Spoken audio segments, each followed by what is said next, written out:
Awesome. So, I, welcome everybody to another Tribecast. Joined with Logan and John Tejan, Logan Hyde and John Tejan tonight. Hideaway Homestead, Logan Hyde, and DJ Cattle Company, John Tejan. And tonight, John has a presentation for us about food security. But what's up, guys? How's y'all's week been going? Hot and dry. Man, I'll tell you. bad, hot and dry. Everything's burned up. Everything's burned up. I'm running out of grass for my cows if it doesn't rain, and it doesn't look like we're gonna get rain at least for another week. So I'm probably gonna be feeding hay here way sooner than I want to. Got a fun story. Man. Logan was there for this the other day, but apparently the neighbor down at my property wanted to start a fire and had to call the fire department and almost burned up my whole property down there. So yeah, that happens from time to time. This is not a good time of year to start fires. This is really bad time to start fires this time. Yeah, definitely. Very bad time. Yeah, I feel you, John. Now I don't have the number of livestock that you do. I've got just 3 sheep right now, but luckily, I had a neighbor who had some leftover hay. He had just some unfinished bales, and I got to go and get a whole shed full. So I'm probably gonna be good with that. Not have to buy any hay because I've only got 3 sheep. And but the places that I'm moving them to right now, I'm like, I think I'm just gonna end up killing the grass because it's so dry.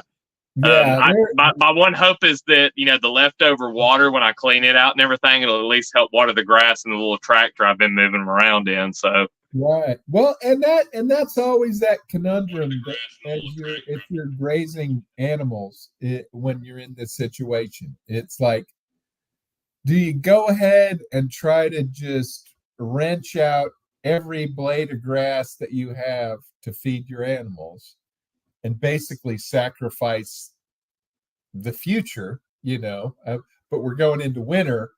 Or do you underfeed your cattle hoping for rain that you'll get some regrowth on in the next month or two? And it's like, it's a tough choice either way, right? Yeah.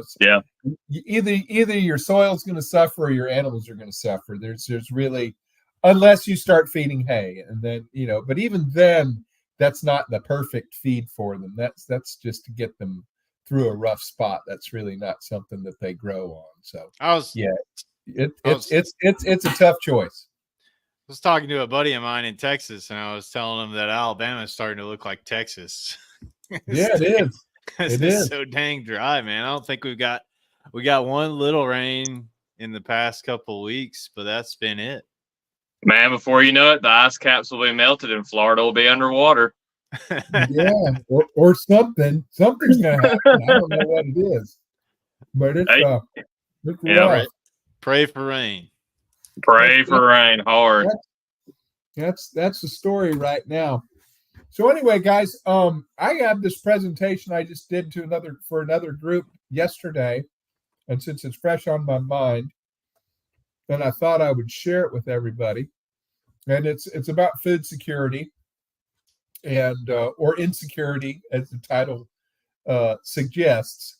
But I think it's a really important topic at all times. But now specifically, where we're at in the financial cycle that we're in, and inflation and whatnot. Yeah, but it's always a good topic, and sometimes the topic can go into a bunch of different directions, and we'll go into whatever direction this goes into. But what it is basically kind of a little bit of a historical perspective of how we got to where we are with our food supply, and why it's difficult, and why all of the things that we know that are wrong with it are the way they are now. And then hopefully at the end, we can kind of find some strategies or ideas or takeaways to kind of improve that and try to get some of that security back into our food supply.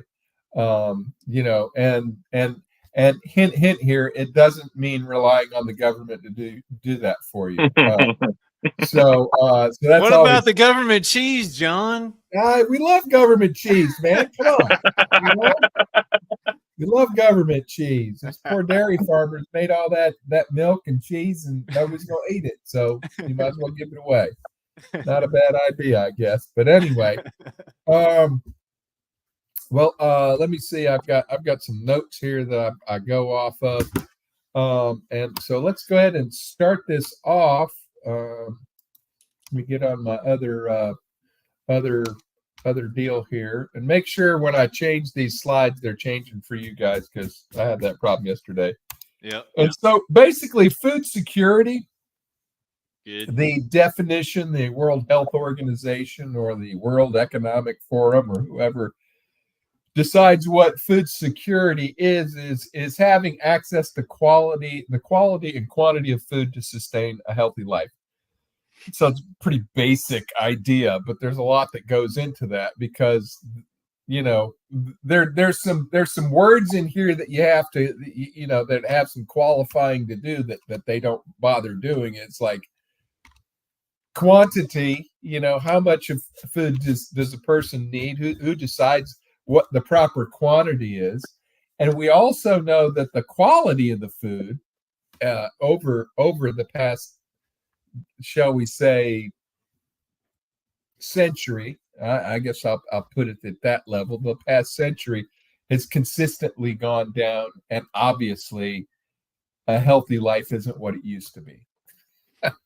It's I just saw like a picture of people in the 70s or something like that, and it's like everybody's super skinny and walking out in the sun. You know, so having the access to quality and quantity of food for a healthy lifestyle is like, well, you know, the United States, who is the food basket of the world, by default should have the healthiest lifestyles and the healthiest people, right? But I think we can all agree that's not the case. That's not the case. It's extremely unhealthy.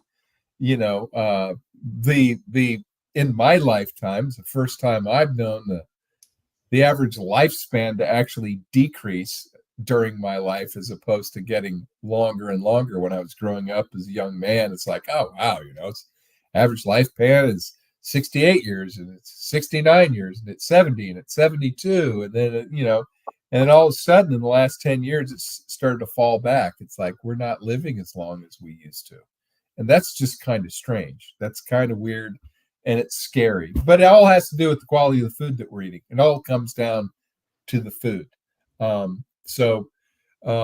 You know, with that being said, we go to the next slide, and the history of food security goes all the way back to basically as people organized into tribes and communities and small cities and towns and the beginnings of civilization. Food was obviously key, right? You know, because as hunter-gatherers, you know, basically small family groups or tribe groups went out and collected food on a daily basis, basically, to survive, you know, and there was some crude storage methods, but basically, you know, you ate what you caught, basically, and that's how humans survived for a long time. But as we developed cities, you know, that food thing started becoming under control of the city or the state or whoever the organizing people of that community were, and it was doled out in a manner that was somehow equitable to the people in that community, and that's how they got their food security. But early on, especially, you know, there's a picture of the Colosseum. You know, that was one of the early ways that countries or nation states or groups of people would wage war on another culture, would be to basically starve them to death. It's cut off their food supply and take them over. That was probably the most crudest warfare weapon that has been around since the beginning of man. It's like cut off the food supply and you kill the people, and therefore, right, you win, I guess, in some crude fashion. Whether it's even early Roman days, they knew that food was key to keeping people under control, because hungry people turn into angry people, and angry people overthrow government. So food is important to stay in control as a state or as an entity. That's and there's been a long history of the people that control others implementing the problem and then being the person that comes in and says, hey, we're gonna solve that problem for you. Yeah. Well, but by the way, make sure that you share a portion of that with us, because we're helping you guys out. Well, or even on small scale in the inner city and in the ghettos, that's a popular, and it's an ongoing popular method for organized crime, is to get the people on your side. You make sure they have plenty of food, and you make sure you feed them and take care of them the way the government isn't, right? So that's what gets you those people on your side. It's like, you give them a sustainable food supply that they're not able to normally get, and they'll always, they'll be on your side. So it's a very coercive method, but since it sustains life, that's a very effective one too. You can it's power steering when it comes to controlling people. So the next slide is starvation as a hold on a second, as a weapon. That is hold on here. I'll stop jumping around, I promise. And then in the early medieval period, and even not till too recently, they would just lay siege to a castle or a city and basically surround them, and then just basically, since the only food they have is what they had, keep supplies from coming in and going out. Right. So it's like, okay, boom, that's easy. We don't even have to fire a shot. We'll just starve them out. And rather crude way of doing it, but certainly it's important. And it's important, for those entities inside those walls to have methods of raising and storing and keeping food in case a siege happens that can last literally, in some cases, years, until the people basically starve to death. So very crude, but certainly a method that they've used over time. And then we get to a little bit more later in the medieval period, starting probably around the 1300s all the way up to modern times, actually, all the way up to the Russian Revolution, is the peasants were the ones that were revolting, and they're just like, the reason being, the peasants were the farmers, though they were the actual workers that were actually growing and raising the food for the kingdom, nation state, whatever entity it was.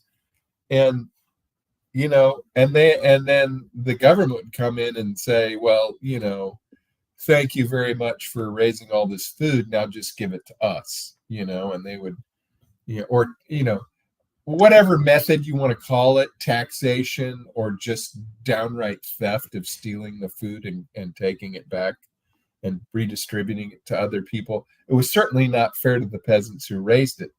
But another problem that happened during this time is that the kings and the officials in charge, whatever king, ruler, whatever title you put on there, is that they figured something out, and then they figured out that the peasants who actually grow the food, they can sustain themselves. You can't starve them out. They already have all the food to begin with, right? I mean, you can steal all their food, obviously that's one way to starve them out. But peasants are extremely resilient because they're the ones that know how to grow the food. It's, so they had to tread lightly when it came to these peasant revolts and how they treated peasants, because actually the peasants did have some sort of power and control that they could exert on their region, albeit it was a bloody and violent one, because they didn't really have weapons. They just had pitchforks and whatnot, but this sense of this idea of excuse me, the idea that peasants, or the people who raise the food, actually have a voice in how things happen, continued to come up in history all the way up into the Russian Revolution. Yeah, that's why the Russians killed the farmer. They killed the farmers because right, you can't have anybody standing on their own 2 feet out here. Right, which was like the most bizarre thing when you think of statecraft and how countries treat their people and make strategic decisions. Is, after the communists took over in Russia, they decided the whole idea there with communism, collective farms. Well, right. Well, but the evil in a communist system was private property ownership, right? They could not, that wasn't allowed. Right. So basically, those evil landowners, i.e., the farmers, they just rounded them up. They were the bad guys, and they're preventing our communist utopia, man. They killed them and executed and took their land away. And then they're like, now the actual people can own the land and farm it, and and we'll bring about this communist utopia. Unfortunately, nobody knows how to farm. None of those people knew how to farm, and millions and millions and tens, and I think probably 20 million people starved to death, because they literally killed all the farmers, which is like, that just wasn't really a smart approach. That was really stupid. I have to say, of monumental stupid decisions government, has made, and they make a lot of them. That was just really a poor, and the after effects were horrid, Well, I'm sure they understood through history that, these people that live on their farms, they can provide a resistance or whatever if they could actually stay on their farms and do their own thing. So in order to get ahead of that, they went ahead and just got rid of them. Yeah, and it's just like, but the people that you replace them with have no idea what they're doing, and so everybody starved to death. So it was pretty horrible. Yeah, pretty horrible outcome, from, it all stems from food, and how it plays a pivotal role in political situations over time. It's not always the key reason, but it's certainly always a factor there. So absolutely. Anyway, that moves us kind of to the next epoch of food culture and government dabbling in how agriculture occurs, and that was what's been known as the Green Revolution, which isn't actually, it's a name that came up in the 50s and 60s, not one that came up in the 2000s and forward, of green being ecologically safe and caring for the earth. This is something completely different. This was using all of the technology and the industrial know-how coming out of World War II and applying it to agriculture.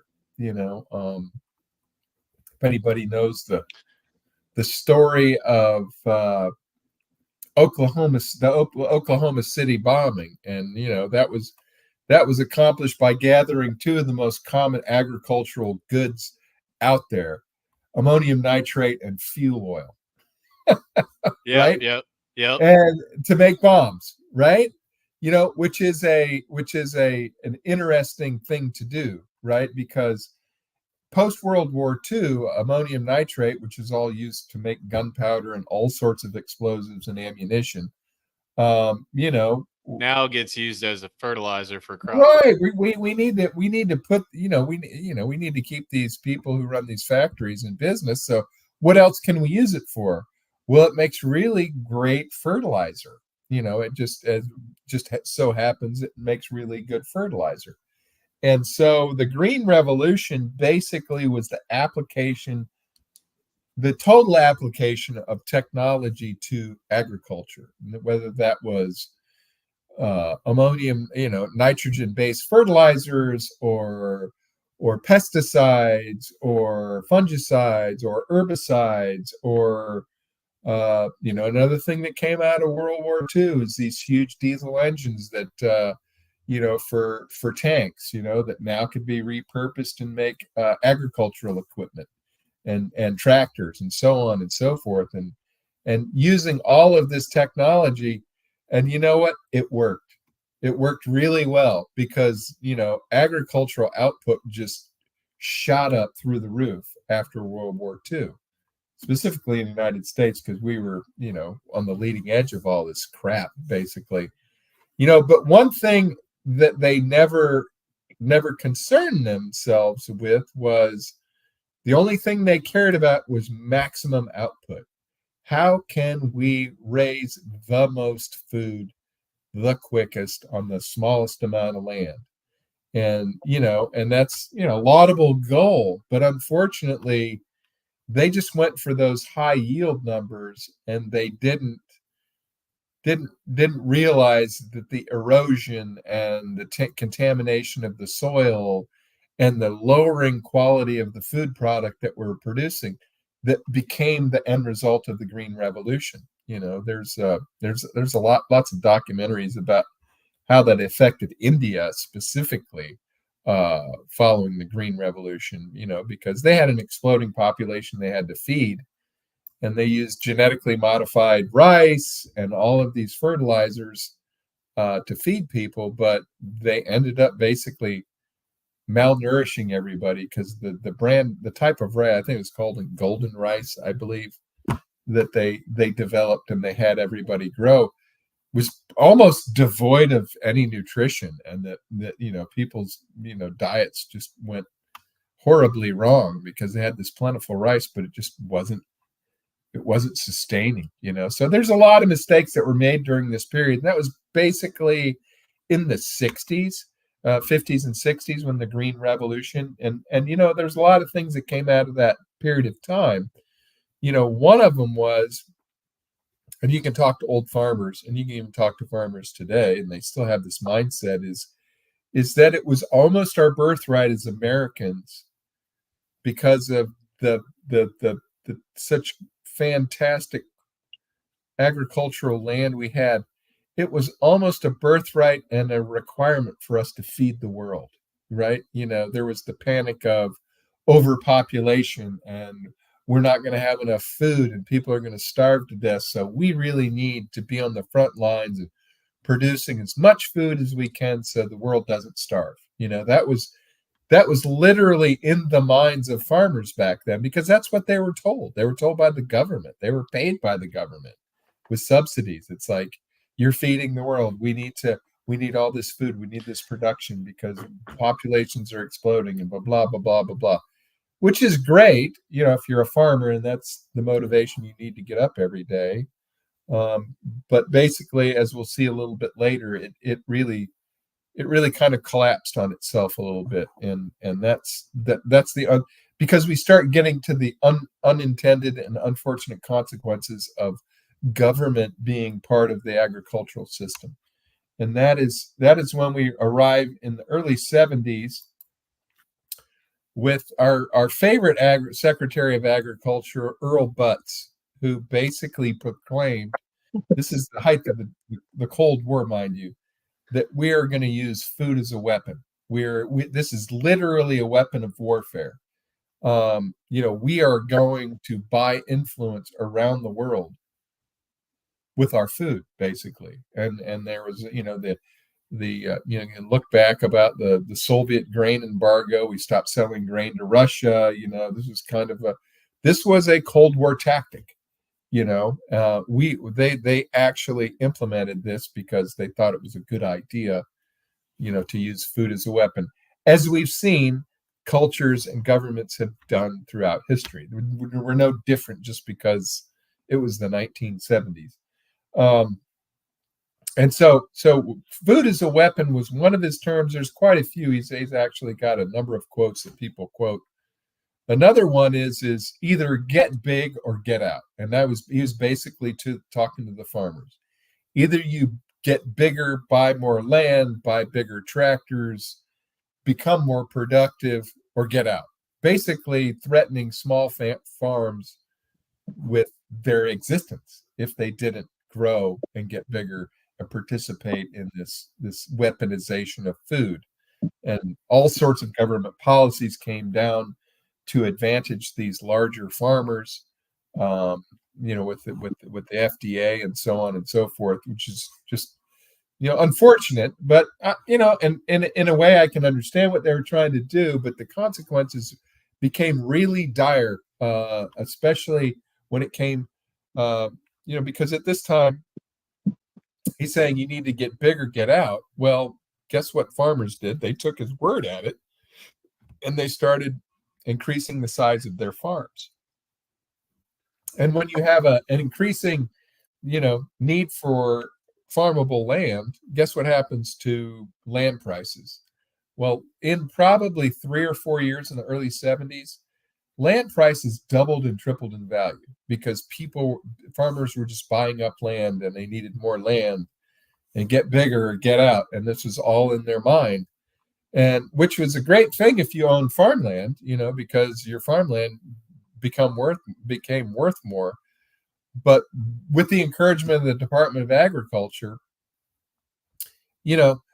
farmers basically took the land they owned, mortgaged it so they could buy more land, right? I mean, this is a mistake that's been made for, since money was in existence, right? People take what they have, mortgage it, and buy more of it because, that's a good thing. Well, that's great up until the 1980s when food prices crashed, farm land prices crashed, and small farmers started going bankrupt by the hundreds of thousands every year. And so, in all intents and purposes, family farming, what we know as family farming, ended in the 1980s. It just ended. The farms that couldn't survive because of the financial situation they put themselves in by borrowing against their farm, they sold out, and ever since then, farmer suicide, farmer bankruptcies have just skyrocketed, and it's a horrible thing to see in rural areas. And that's the outgrowth of the government becoming overly involved in agriculture and not leaving well enough alone and insisting that everybody gets big. And so that the next outgrowth of this that started happening in the 80s, as the family farm started to disappear, guess what popped up? Well, industrial and corporate farms, huge conglomerates buying up all of this bankrupt farmland and making these huge, conglomerate food groups that would own and farm this land, and which is the situation we're at right now, right? I mean, these are all, large farm. Even a large family farm right now can be 10,000 acres or 100,000 acres, but they're not run like a family farm used to. They're just run like businesses. And you're going, well, and I may even have made that comment in a previous podcast, is you need to treat your homestead like a business. I mean, you need to look at what you're doing as a business. That's true. But when the government says that farms need to be a business, they mean you need to borrow money and be profitable on a profit and loss spreadsheet, which is important, yes, but family farms existed for, throughout history up until literally the last 30 or 40 years as they've started to disappear. because the government, in its wisdom, wanted to help these farmers. This happened even in the 20s and 30s and 40s. Is they basically said, small farms are not efficient. They're not profitable. We need to talk these people into moving to the city, getting into different enterprises. It's just not going to work. Well, a small family farm is not necessarily something that you go, are we profitable? Family farms are, can we raise our family? Can we feed ourselves? Can we be free from government interference? And that's key, right? That's key. And that's why we're seeing, coincidentally, this movement, which happens probably every generation. I'm sure it has. It's happened once or twice during my lifetime, of people going, you know what?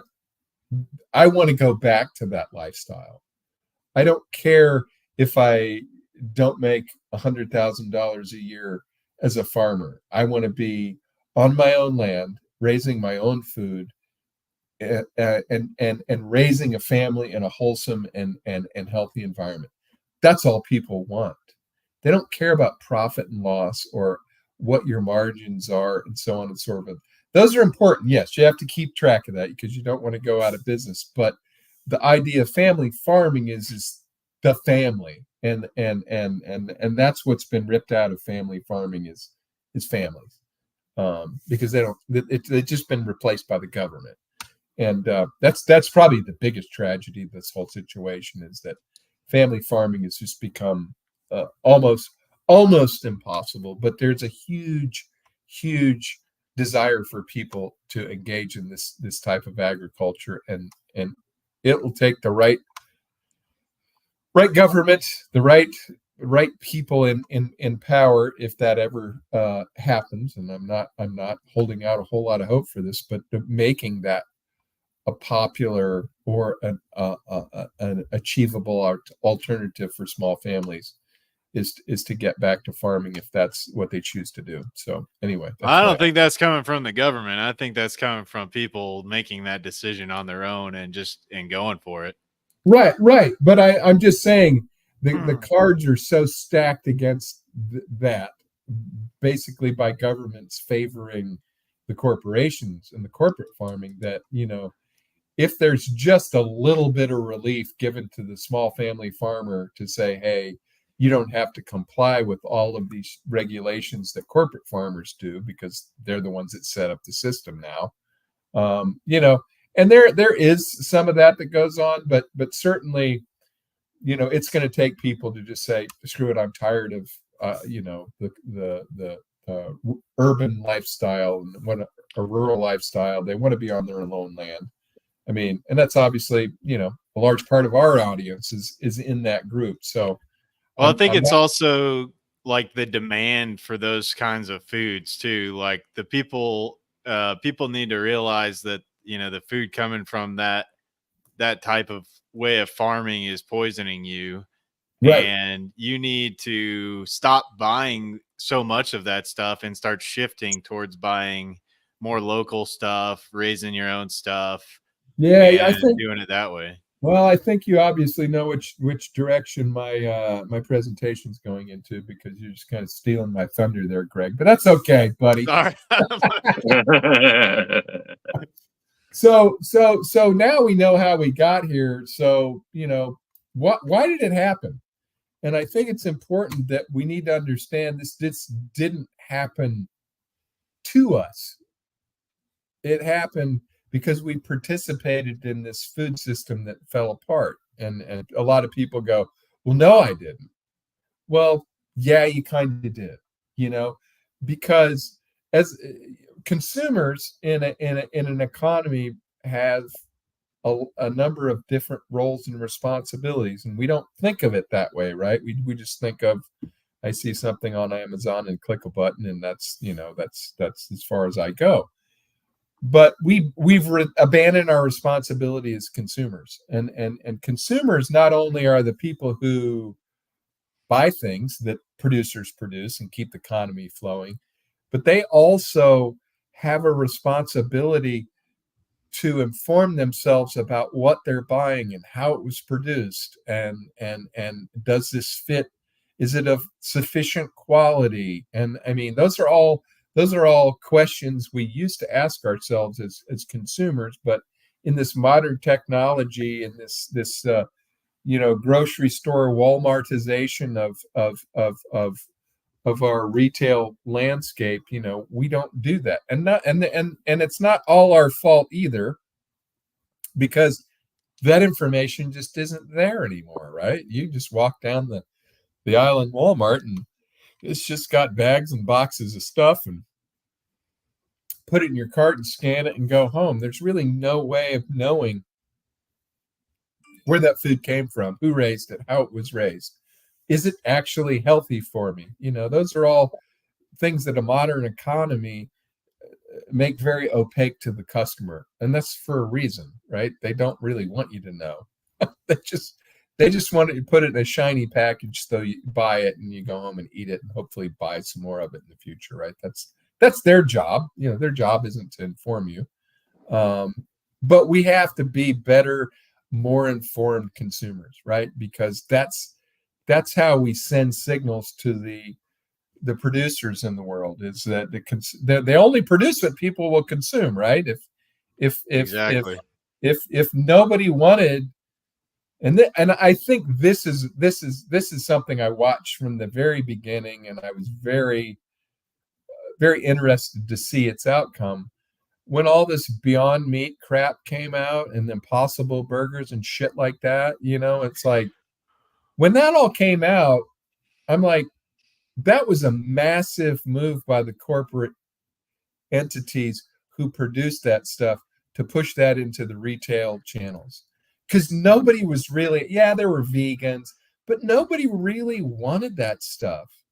And they just pushed it through the channels, and oh my God, there's an Impossible Burger at Burger King, and they had people, this tastes just like a regular hamburger, and they it does not taste like a regular burger. I haven't even tried it, and I know that's a lie. Now, right. John, you can't tell me I can't take that bioreactor cancer cell bovine meat and feed it to my children.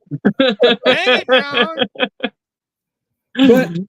But as I watched this happen, and I'm like, because I was shaking my head, and I'm like, the marketing campaign that they went through to push this stuff. It was on the news, or to a news article.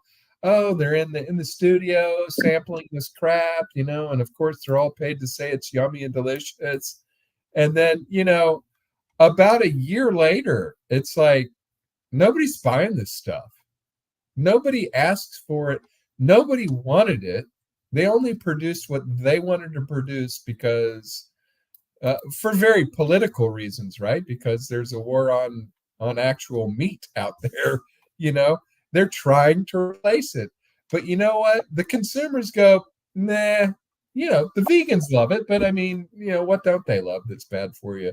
But but I mean.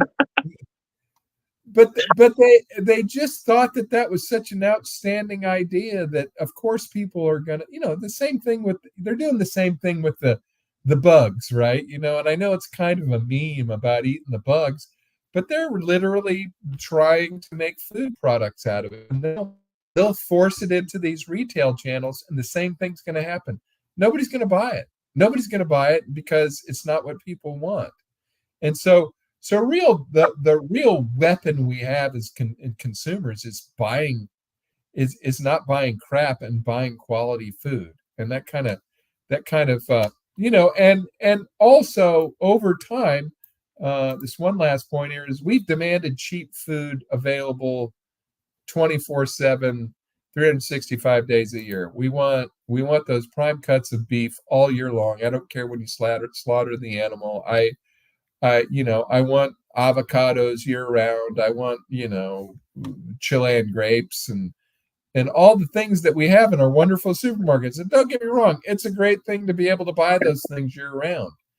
But you're asking the food system to produce something that it naturally can't do. So they take shortcuts, or number two, they ship it over a massive number of miles, and hemispheres that this food travels to get to your store, which, from an ecological and situation, is not really very, very, very good, very efficient, right? The amount of fossil fuel it takes to get, to raise a grape in Chile, and put it on a plane or a boat or however the hell it gets here, to your local Walmart, is like, that's a lot of fuel oil spent getting that product to your doorstep. And that's just not efficient, as opposed to somebody locally growing food that you buy from them, and there's almost zero energy wastage there. But that's a whole nother topic. But certainly, the point is that we've just demanded this food. The food system's demanded that we have these things, and we'll buy them. And you can charge us anything you want to, but when I need this specific grape for this specific dish, I don't care how much it costs, or how many animals were killed in the process, or what environment was polluted. I'm going to buy it, and that's just our, consumer economy we live in, which has its downsides. There's definitely upsides, but definitely downsides, and the food system is one that suffers.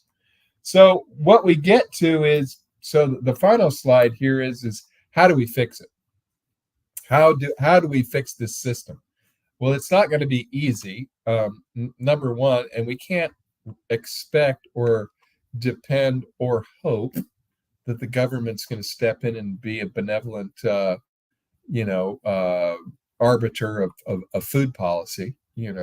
Although I will say, a little small public political aside, with RFK throwing his hat in the ring with Trump, and this is a huge concern, and I truly believe that he's passionate about this and he wants to change it, and hopefully there's good things that happen if Trump ends up being elected, that this will have some positive effect in this area, but certainly we can't depend on that to happen. Well, hopefully Kennedy won't face the same fate as some of the other family members. So, seeing as how he's wanting to, because from what I understand, I don't know exactly everything that he's done, but everything I've heard about him has been that he has really focused on real environmental issues and has tried to, fix some of the stuff that has been. Now, his answer to a lot of stuff is more government, which is kind of a turnoff, on stuff. But at the same time, he has done he's had, from what I understand, a real impact on, taking some of the rapey stuff off of the land. Come on, you guys don't want to be unburdened by what has been? Man, unburden me, man. Unburden me.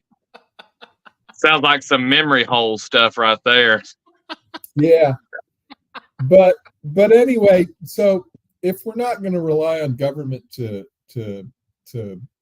be part of the answer, we have, number one, we have to be as informed as possible as consumers about what we're buying, where it comes from, how it was grown, just for getting the healthiest food that we can, right? We don't want to consume garbage. And that's one of the big myths. And I think, the food system's jacked up, and yes, the food system is largely responsible for obesity and these diseases that come from poor nutrition, which are probably 70 to 80% of the medical costs in our system. But we just have to, I think people for a long time, and this has changed recently with government, or how people view government, let's put it that way.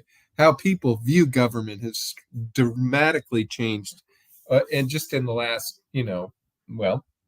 COVID is the reason why. Let's just put it on the table that people no longer trust their government to tell them the truth, or even tell them what's healthy for them.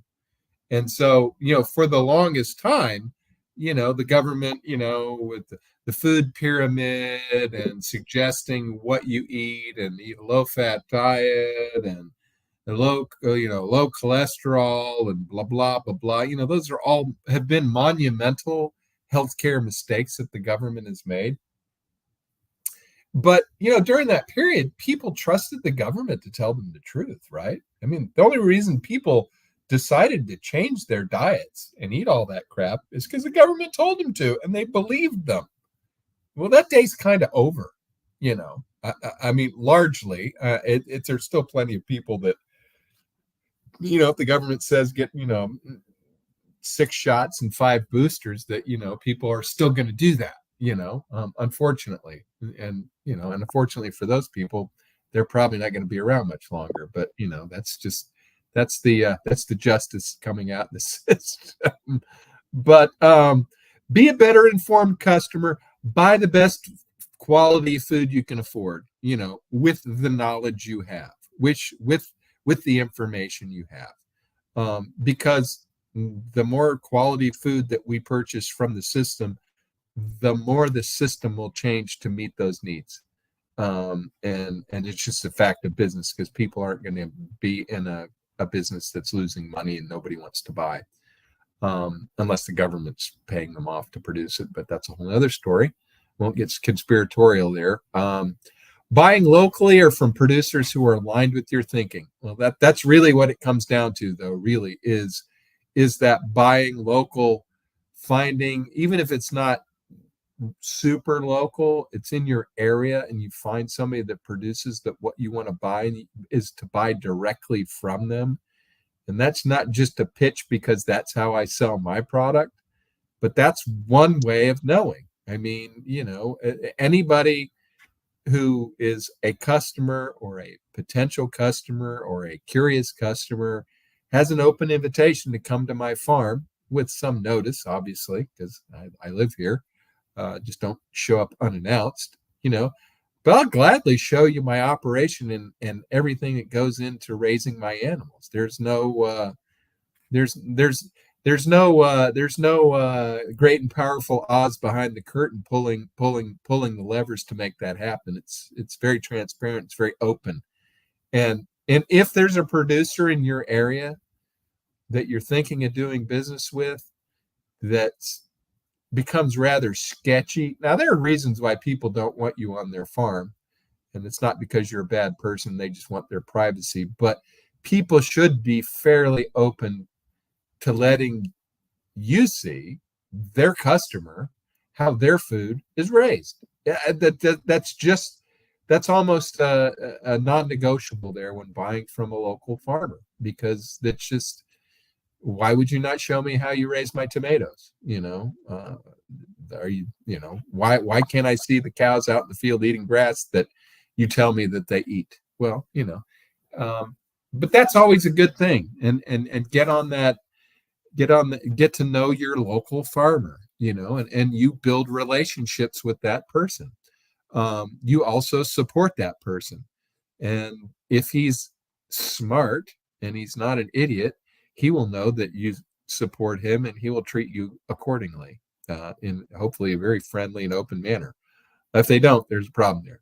I love that this term, shake the hand that feeds you. And it's one of my favorite lines that I've heard over the past, I think, year. It's like, if you can shake the person's hand who actually raises your food, you've probably solved 90% of these problems, because you've closed that loop there. You're supporting a local farmer. It's probably a smaller scale family farm. You're giving them your support, and they can thrive and continue to supply your local economy with that type of food. And that's a win-win for everybody, And finally, small farms need your support. Corporations really don't.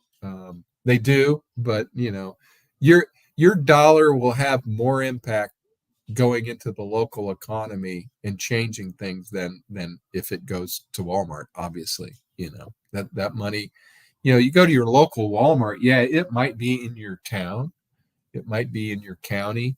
but as soon as you spend that money, which is probably going to be electronically, that that money that you just spent on your debit or credit card doesn't even hit an account that's anywhere in your zip code or in your county. That money goes directly to the corporation, to their main bank account. That money immediately leaves your local area, and it won't come back. It won't come back at all. It'll never come back.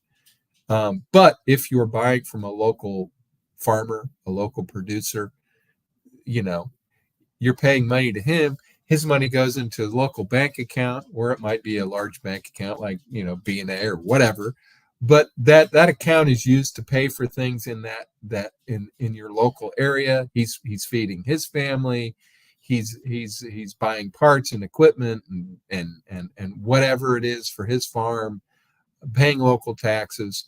It's all self-supporting of the local area, and that's essential. We all have to get back to doing that as soon as possible. That will save the system quicker than anything else. But anyway, I think I didn't follow my notes really well. There is another a point I did want to make about when it comes to food. There's kind of there's a similar problem with blockchain technology. There's what they call a trilemma. It's there. You get three things with the system, and you can only have two because you can't infinitely increase all three factors at the same time. And that's the same thing with food. It's like the quality of food, the availability of the food, and the price of the food. Now you can have ready, available, cheap food, but it's probably not going to be a very high quality. Conversely, you can have really high quality food, but it's not going to be cheap, and you might run into availability issues. So it's kind of a push-pull triangle of needs there that we have to fix, and buying locally kind of fixes a lot of that stuff. It's not going to make it cheap, but in the long run, I don't know who said this. It said, if you looked at the price of quality food and you think that's, if that's a lot, you ought to look at the cost of healthcare. Absolutely, yeah, absolutely. So it's money well spent.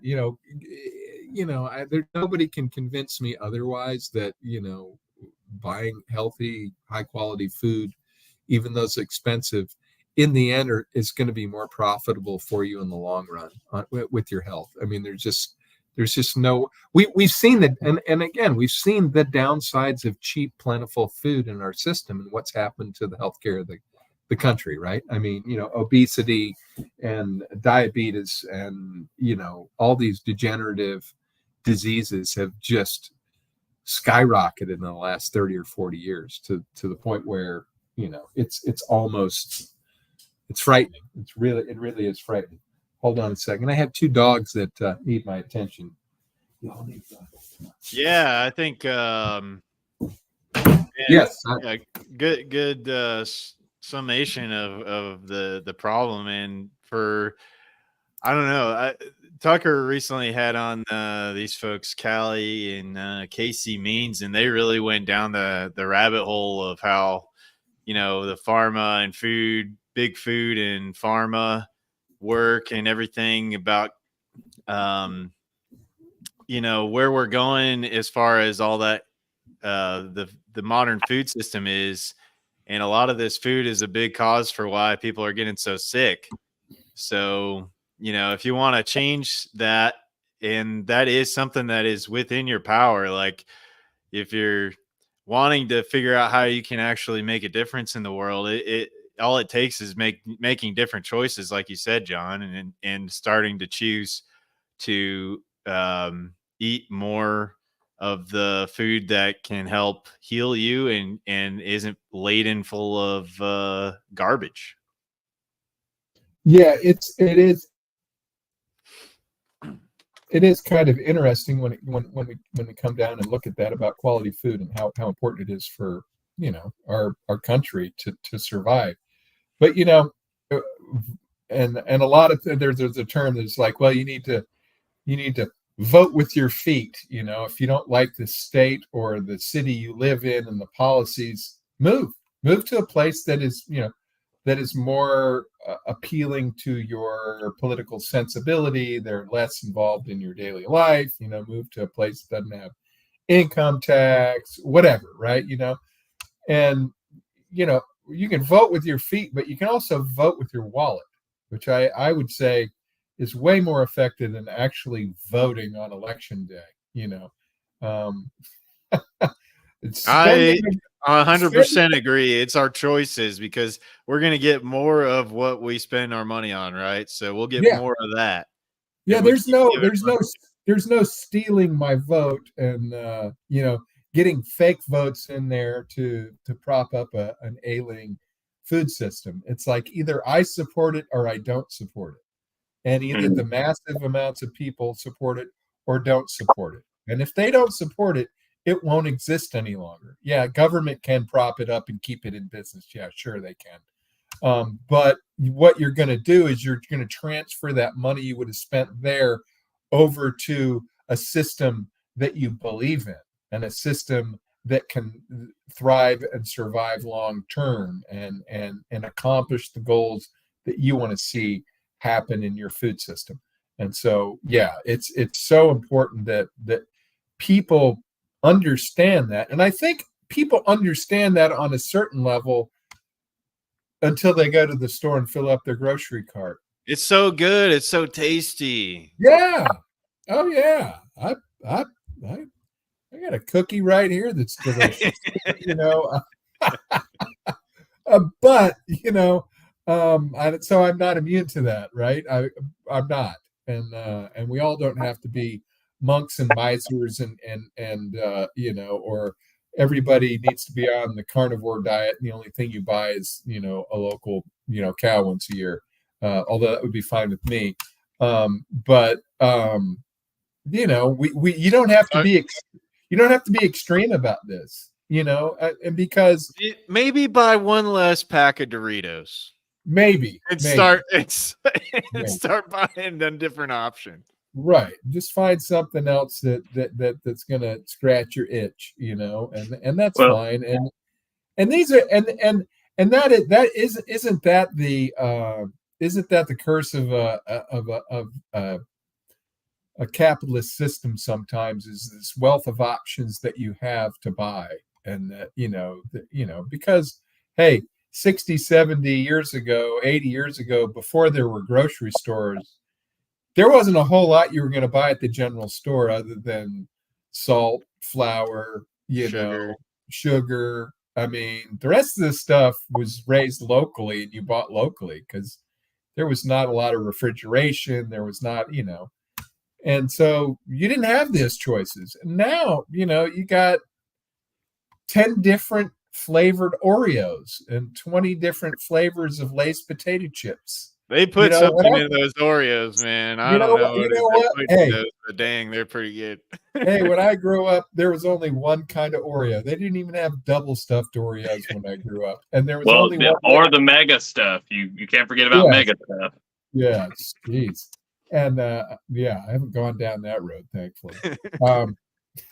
Or Lay's potato chips. There used to just been, there was regular and barbecue, and then now there's like a million different. They come out with a new flavor every week, and it's and that's understandable from a marketing perspective. You're in the potato chip business for 100 years, and you've only made one flavor of potato chip. You own the potato chip market. How do you get a bigger market? Well, you have to just try different flavors, and that's what they're doing. I understand all behind what that is, but we don't have to participate in that. Just because we go to Walmart and there's 20,000 food items that you can possibly buy there doesn't mean you have to buy all of them. Or but yet you can. They still have normal food there. You can still buy a bag of rice and a bag of beans and some fresh meat and a couple of fresh vegetables, and it's like you don't have to buy the rice-a-roni and the hamburger helper and the whatnot. I have been following these guys, Black Marsh Homestead, on Twitter, and they talked about, going more self-reliant and talking about how they lived off of like some oats or something for a long while. So like maybe if you want to live a different kind of lifestyle too, like maybe you may have to make some sacrifices and eat some cheap food for a little while till you can start growing your own stuff and have, maybe some more to afford higher quality foods. So I mean, it's about your Right, and choices it's and the right, sacrifice you're going to make to and get it's to that goal that you want to get to. right, and it's a continuum, right? Nobody's asking you to, you know, just like on I think with diets is an important thing. It's like, you can go cold turkey day one and just cut out all the bad stuff, you know, and that's one way to go. Or you can slowly wean yourself off of the Doritos, you know. Maybe you only eat one bag a week instead of three, and 3 bags of Doritos, man. right, but with families it's like really important, I think, because you have different, have children, you have different people in the household that like different things, so it's not super easy to start changing your food choices in a family, and you can actually, cause World War III sometimes when that happens. But as long as you're on that continuum and there's a direction you're going with the way you want to change, and you're kind of consistent about it, it can happen. I mean, we don't all, need all of this ultra highly processed food. um and for me, and I'll just, be transparent, I mean, when I fall into that trap, there's usually one trap, and it's called convenience. It's just I can grab it and eat it, you know, and it's not going to be good for me, but I'm running out the door. I just need something to sustain me for the next 3 or 4 hours, and then I'll get around to eating a good meal, and that's really where the hard part gets. But if that's all you do, and you just, every now and then you sneak a candy bar or something to get you over it, I mean, there's nothing wrong with that. Obviously, there are better choices, but if the rest of your diet is basically good, healthy, clean food, it's not a sin, I mean, we got to get away from this kind of puritanical approach to, everything. It's like, yeah, we're gonna have screw ups, and we're gonna make mistakes, but just get on that path so that is going to be healthy for your family and for yourself if you don't have a family, and it's important. I mean, I have, I guess, like some one of my coworkers, the guy that works with me in my office, man, he is always eating fast food. That's all I'm seeing is like fast food. Maybe he'll bring in a meal he does like one time, but dude is just lighting up his work area over there all day long, man. I'm like, you probably need to check your britches, son. It I just mean, you gotta lay off at some point, Yeah, no, and it's, man. and it surprises me, that, we can talk about food a little bit more, but it's like, with COVID, and I'll blame that on COVID, with the rise of DoorDash and all of these other food delivery services. It's like, if I were able to change the law, I would literally make that illegal to happen. You're not you can't deliver fast. Other Yeah. than pizza, Easy now, John. Easy. Hey, other, but what if you had a service so you could get like, the local food guys together sure, and you No, do sure, like a DoorDash for the local food delivery or something sure. like that? But no. when you see people who are eating fast food, like your coworker, and it's like, and 3 meals out of the day they're eating fast food, and they don't even have the concern or interest or energy to stand in line or go through a drive-through, and they have to have it driven to their house. It's like, that's just not going to end up well in the long run. That's just not going to end up well. I don't care what your circumstance are. That's not going to end up well for that person. So something like I since I have become an independent and I'm not working, for a W-2 and everything, I have looked at everything I can possibly do to reduce my tax burden. And I mean, from like, since I do handyman, I do some landscaping and stuff, and so I'm even starting to count my animal feed because I use their poop to make compost. So it's not to grow meat; it's to make poop to make compost, so I can fertilize people's yards. So with the DoorDash, I can, anytime I need to make a trip to town, that's a trip from the home office to go and deliver stuff. And I will tell you, John, it is far worse than you could ever imagine. Here in like the Coleman area, it's not a huge city. It's way smaller than like, Madison, Huntsville area. But there are people, I mean, it is just unbelievable. And I don't even know how many people are doing Dash in this area, DoorDash. And it's just crazy. And people will pay extra money to have the stuff brought. I mean, like some of those deliveries, it won't be but 4 miles, but heck, it pays you $15. And I'm thinking, heck, this person's meal came out to be nearly $100 because it is unbelievable. Now I'll take the money, like I'm glad to, and we eat out very seldom. I know when me and my wife, we first got married and we were working, 3 jobs between us. And, we were constantly out of the apartment and everything. We ate tons of fast food. Fast food was a lot cheaper back then too, but it was still, it still can nowadays extremely expensive. And we try to eat out on just very rare occasions. We don't want to do it more than once a week. If we get it down to once a month, that'd be really, really good. But we're at over an hour. Do y'all think we got about maybe, let's see, 6 minutes? I had 6 points from John's presentation, just some little quick solutions that I kind of thought of. I can rapid fire them if y'all want to hang on for just a minute. Sure. Yeah. So the first thing that was brought up was the quantity and the quality issue, right? And I'm just going to real quick give y'all an example here. Our dog Skoda, she's on the raw diet. And we give her, a lot of the leftovers that we have from our processed animals. And then some of the stuff she gets some of the, nasty meat from the store. And that dog eats a lot less than she would in kibble.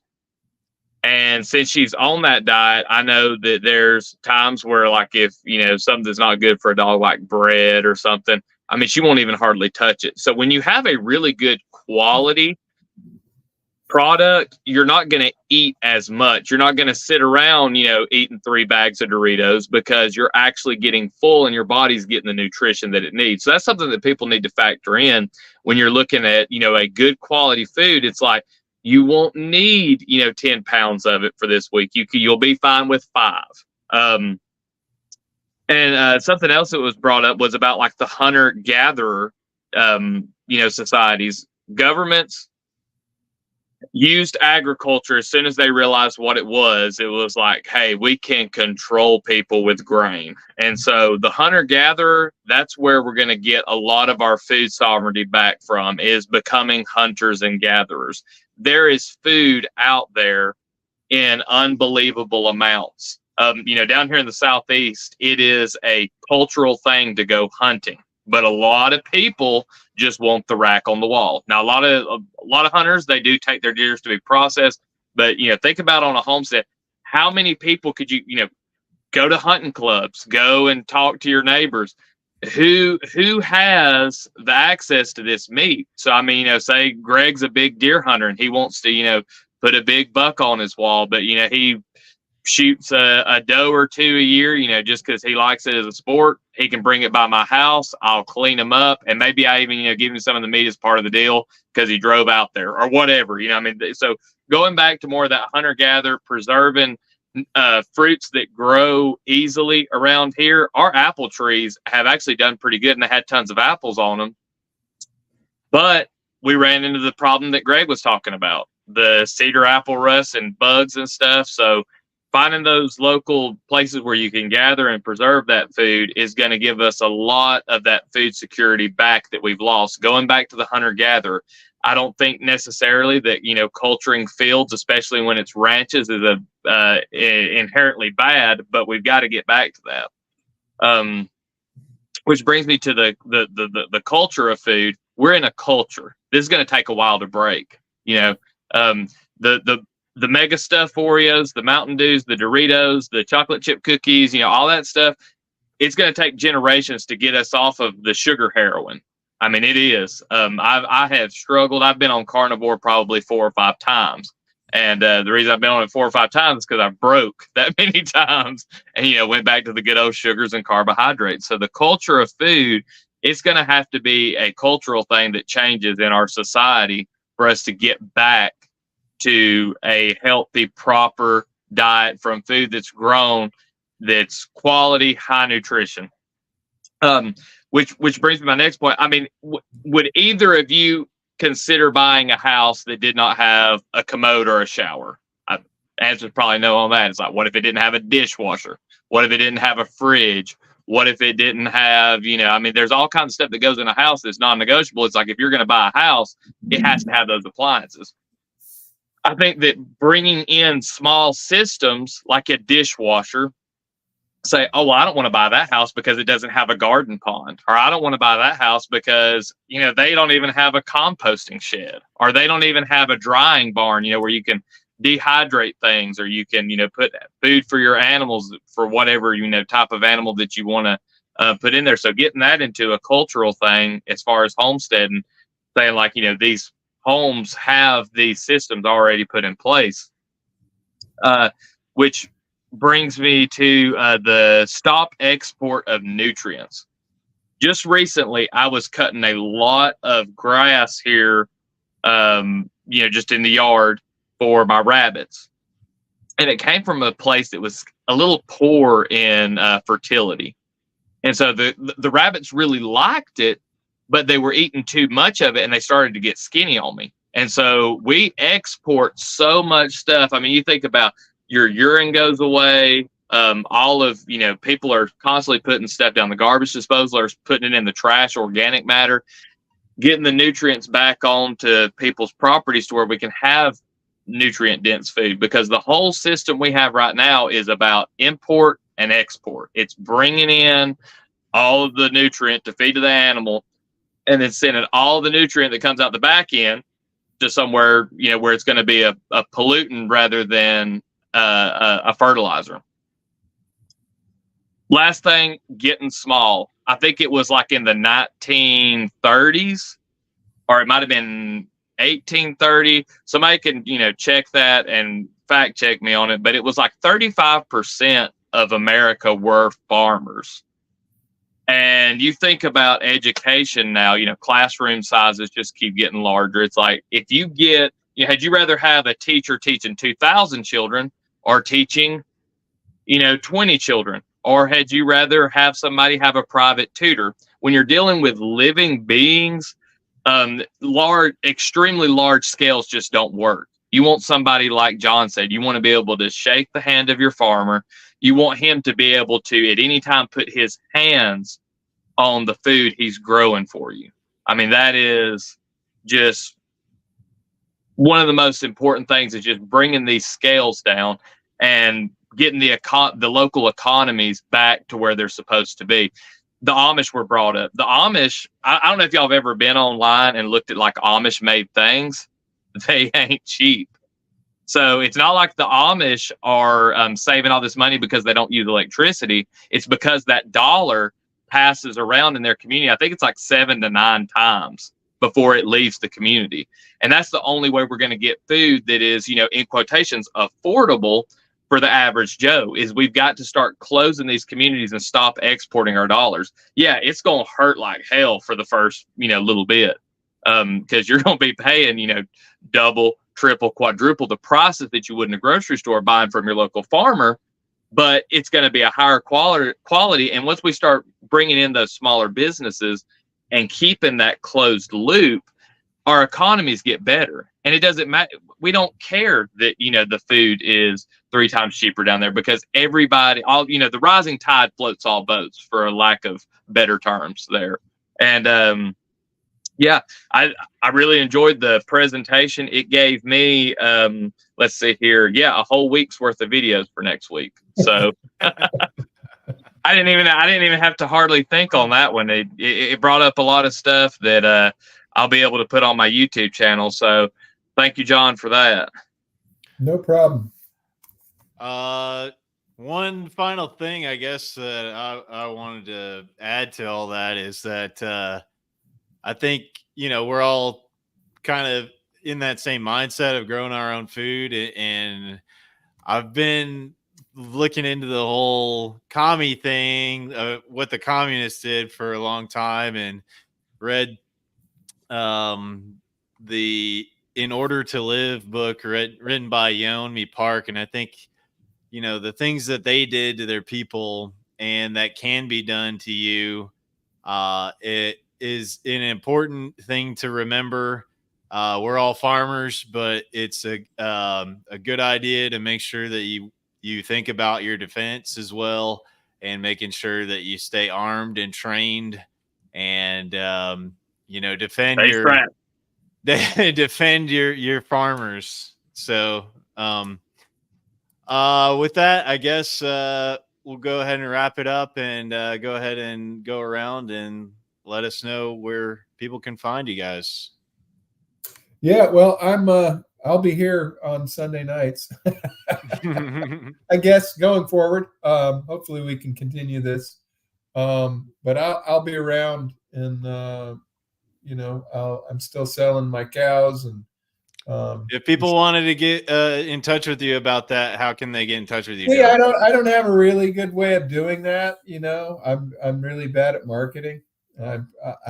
I'm kind of the other way around. I'm the farmer that wants to go out and meet my customers. I want to shake the hand of my customers. I don't want to necessarily do it online or over the phone.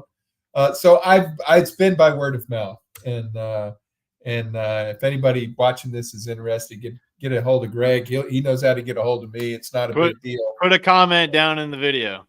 Yeah, absolutely. But yeah, I'll be doing this for a long time, and I really appreciate. I like this format with the three of us, and we're able to give our thoughts. If one of us wants to present or not, or we just do a roundtable, it's great. But I think we can get some interesting things out there and get all of our perspectives, because you talk about one thing I didn't talk a whole lot about, and I know Logan and Greg, it's important to you as well, is about raising your own food. I kind of concentrated on going out and finding the food that you want to buy, which, like I said, this is all a continuum. Nobody starts a homestead day one and stops going to the grocery store. It's a long-term effort. So wherever you start on this, just know that it's a continuum, and you can get better every day at it, or every week, or every month, or every year. It's incremental. We're not looking for a revolution. We're looking for a slow evolution into a different system. So yeah, those are my 2 cents. Cool. Thank you, MS Sharon, for hanging out with us tonight. Thank you for that comment. Logan, where can people find you? So I'm on YouTube. I'm Hideaway Homestead, and you can email me at hideawayhomestead@gmail.com. And I'm very easy to get a hold of. My channel's small, so if you ever leave a comment, you're more than likely going to get a heart on it and get a response of some kind. So if you want to get in contact with me, YouTube's really easy, but you could also email me. I just am a solutions type channel for people who want a homestead and like to share my knowledge and get knowledge from the community to just better food systems, because a lot of us, like John said, we're outsourcing all that stuff. So we've lost a lot of knowledge, and we're going to have to relearn a lot. So come check out the channel. I've got tons of videos on there right now. I think I've got like 400 or more, so plenty to watch. You can scroll through and find something that interests you. I've talked about most everything homesteading. Excellent. Well, guys, thank you for tuning in. I am the Tinker Tribe here on YouTube, and just leave a comment down in the video what you guys thought of this. What do you think about your food security and having better choices and starting to move away from the big food? And let us know what you think. And thanks, guys, for hanging out tonight, and we'll see you guys again next week. Next week. Hang out, though, Logan. I'm going to go ahead and end the stream, but hang